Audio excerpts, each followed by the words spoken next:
Torcedores lotando um estádio de futebol, tem coisa mais linda nesse esporte, cara. Hoje nós vamos ranquear os 10 maiores estádios de futebol do planeta e tenho certeza que vários itens dessa lista vão te surpreender, então bora lá.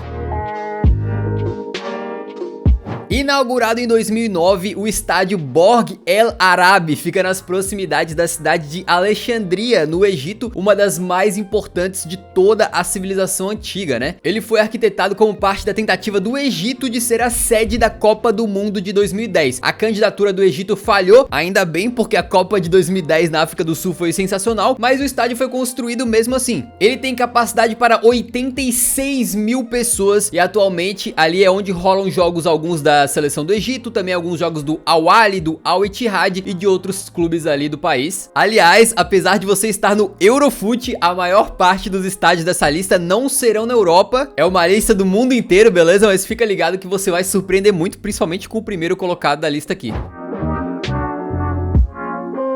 O nono item da lista é o Estádio Nacional Bukit Jalil, que fica na cidade de Kuala Lumpur, a capital e maior cidade da Malásia. O estádio foi inaugurado no dia 11 de julho de 1998, curiosamente, um dia apenas antes daquela histórica final da Copa, né? França 3, Brasil 0. Não que esse estádio tenha alguma coisa a ver com aquela Copa, é só coincidência mesmo. E ele tem capacidade para 87.411 pessoas atualmente. Rolam por lá jogos da seleção da Malásia, alguns jogos importantes também dos campeonatos locais, tipo Copa da Malásia, a final é lá, né? E também é palco aí para concertos musicais, por exemplo, esse show do Ed Sheeran em 2019. Um estádio com capacidade para 200 mil pessoas, mas que o público máximo foi de 155 mil. É aqui o canal Eurofoot, então ajude a gente a chegar a 200 mil. Inscreva-se no canal, clica no botão vermelho embaixo do vídeo e entre pra comunidade, beleza? Com capacidade para 87.523 pessoas, apenas um pouquinho a mais do que o anterior estádio aqui da lista, né? Tá o Estádio Azteca, do México, que curiosamente fica a 2.200 metros acima do nível do mar, né? E atualmente é a casa do Clube América do México, né? E também de alguns jogos da seleção mexicana. E é um dos estádios mais tradicionais do planeta, inclusive foi o primeiro na história a sediar duas finais de Copa do Mundo diferentes. Aquele famoso 4-1 de 1970, quando o Brasil foi campeão, e também a final de 86, quando o título ficou com o Maradona. Digo, com a Argentina. O curioso foi que nessa final de 1986, o público foi de 114.600 pessoas, ou seja, muito a mais do que a capacidade oficial do estádio hoje, e essa é uma tendência de vários estádios ao redor do mundo, conforme eles vão se modernizando, tendo reformas, medidas de segurança são aplicadas, e os tradicionais locais para os torcedores ficarem em pé vão sendo substituídos por cadeiras, a capacidade dos estádios vai diminuindo. Isso aconteceu com vários aí durante a história, né? Só para terminar, o Estádio Azteca também foi palco de outros eventos importantes e você vai ouvir falar dele muito em breve, porque ele será um dos palcos da Copa do Mundo de 2026, que será aí compartilhada por Canadá, Estados Unidos e México.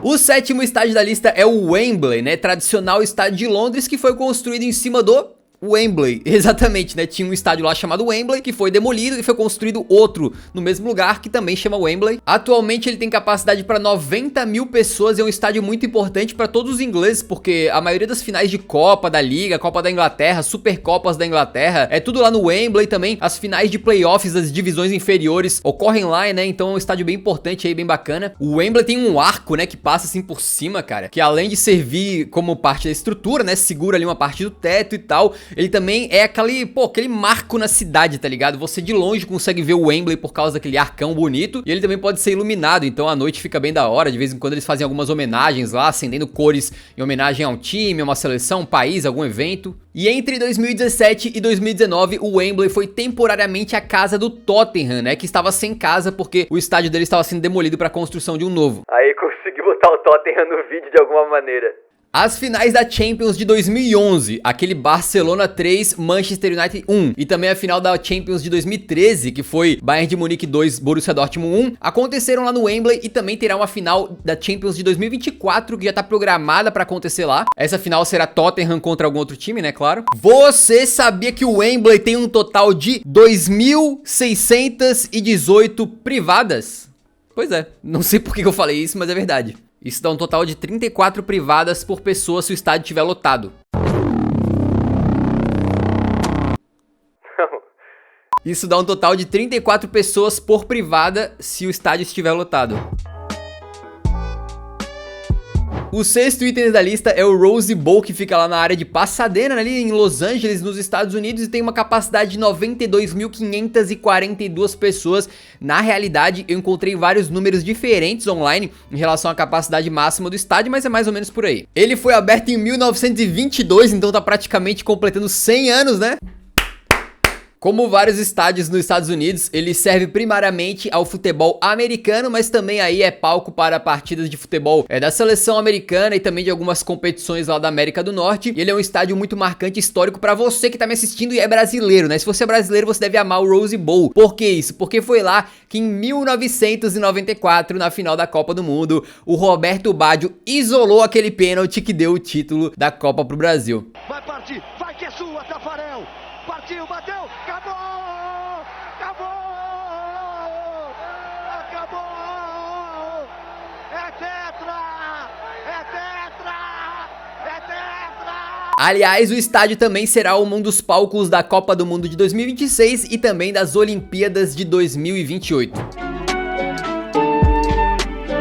O quinto colocado é um estádio que traz lembranças muito boas, porque foi um dos principais estádios da Copa de 2010, na África do Sul, aliás. Que Copa, né, cara? Meu Deus, que saudade. Waka Waka e tal. Foi lá que o Iniesta fez aquele gol salvador pra ganhar o título pra Espanha em cima da Holanda, 1-0. É o famoso Soccer City, né, que fica lá em Joanesburgo, na África do Sul, e tem uma capacidade para 94.736 pessoas. É a atual casa do Kaizer Chiefs, né, um clube lá da África do Sul, e ele tem um design todo bonitão ali, cara, que foi feito pra parecer um autêntico e tradicional recipiente africano, como esse que vocês estão vendo aí na tela. Ele foi inaugurado em 1989, mas teve aí grandes remodelações e reformas para a Copa do Mundo de 2010. Ele também é um estádio histórico por motivos políticos, porque foi lá que Nelson Mandela deu o seu primeiro discurso depois de sair da prisão em 1990.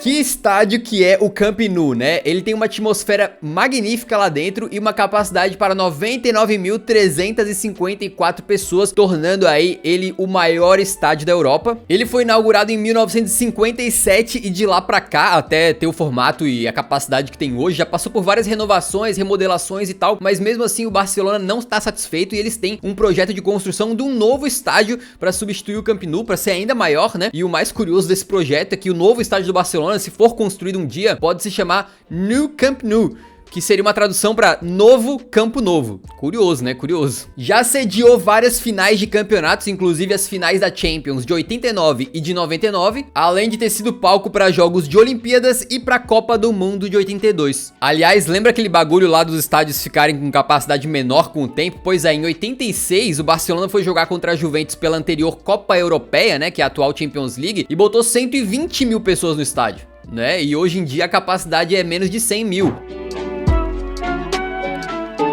O terceiro item da lista é o estádio de cricket de Melbourne, na Austrália, e apesar do nome, ele também tem partidas de futebol rolando lá. Aliás, essa lista aqui é só de estádios que tem jogos de futebol rolando. Se fossem contar todos os esportes, cara, sabia que a maioria dos estádios maiores que tem no planeta são de cricket e de futebol americano? Mas enfim, esse aqui é um estádio de cricket, né, como o nome diz, mas também aí é polivalente, então tem todo tipo de evento esportivo e cultural rolando por lá, e ele também é sede aí para vários jogos da seleção australiana de futebol, né? Também tem jogos de pré-temporada que rolam lá, amistosos, então é um estádio bem versátil, né? A capacidade é para 100.024 pessoas e o curioso é que como ele foi feito pro cricket, ele tem aquele gramadão redondo, né? Então quando vai ter uma partida de futebol, eles fazem as marcações no centro do gramado e aí fica curioso porque fica tipo muita grama sobrando ao redor, né? Das quatro linhas ali e os torcedores acabam ficando muito longe do jogo, então acho que pra partida de futebol sem torcedor lá dentro não deve ser muito bom de assistir, não. Mó estranho, mas, cara, esse estádio é fantástico que ele esteja vivo, bem, sendo utilizado para várias coisas, porque ele foi construído em 1853. Exatamente, cara. Há 168 anos atrás. Não é brincadeira, não. É histórico, né? O segundo colocado é o Michigan Stadium, que originalmente não era um estádio de futebol, mas também rolam partidas de futebol por lá, né? E ele fica em Michigan, nos Estados Unidos, com uma capacidade aí de 107.601 pessoas. Ele foi inaugurado em 1927 e faz parte da Universidade de Michigan. Então, sabe o que tá entendendo o que isso significa, cara? Significa que é casa de times universitários. né? Exatamente. Não é um time profissional e tal, grande. São times universitários. Então imagina você ir lá defender a sua universidade, tá ligado? Ou seu colégio, sei lá. Só que daí, em vez de, tipo, ter a sua mãe e o seu irmão ali torcendo pra você na arquibancada, tem 107 mil pessoas assistindo. Já pensou num negócio desse, velho? É loucura. O segundo maior estádio do mundo é palco para um time universitário. É um estádio originalmente de futebol americano, como eu falei, e tem vários estádios de futebol americano que são bem grandes, então essa lista aqui eles estão excluídos, beleza? E lá também rolaram já jogos de hóquei no gelo e de futebol. Aliás, em 2014 rolou naqueles torneios de pré-temporada nos Estados Unidos e um jogo entre Real Madrid e Manchester United, um mero amistoso, foi nesse estádio para um público de 109.318 pessoas, o maior público da história dos Estados Unidos para uma partida de futebol. Futebol real, né? Futebol verdadeiro. A não ser que você já tenha visto um conteúdo como esse algum dia, alguma lista de maiores estádios, eu duvido que você vá acertar qual que é o maior estádio de futebol do planeta. Ele se chama Estádio Hungrado 1º de Maio e fica em Pyongyang, a capital da Coreia do Norte. Dizia-se que a capacidade original do estádio era para 150 mil pessoas, mas recentemente aí teve algumas remodelações, eles trocaram bancos coletivos por bancos individuais e isso reduziu a capacidade ali para cerca de 114 mil pessoas. E ele é um daqueles estádios multiuso que rola todo tipo de evento lá, né? Um dos mais famosos é o Festival Arirang, que é um evento gigantesco de ginástica e artes que rola lá na Coreia do Norte com frequência. E no futebol já sediou ali várias partidas da seleção da Coreia do Norte, né? Ele tem um design bem bonito, se tu olhar por dentro assim, parece alguma coisa que lembra um paraquedas quando é aberto, saca? Bem diferente mesmo. Eu nem sabia que esse estádio existia, velho. Imagina saber que ele era o maior do planeta de futebol, né? Esses foram os 10 maiores estádios de futebol do planeta. Aqui na minha mão tem outra lista com os 10 estádios mais incríveis, mais diferentes, mais estranhos e bizarros. Você pode querer assistir também. Espero que tenha gostado desse vídeo. Se gostaram, não esquece de deixar o gostei na saideira e nos vemos no próximo. Então, um grande abraço. Falou!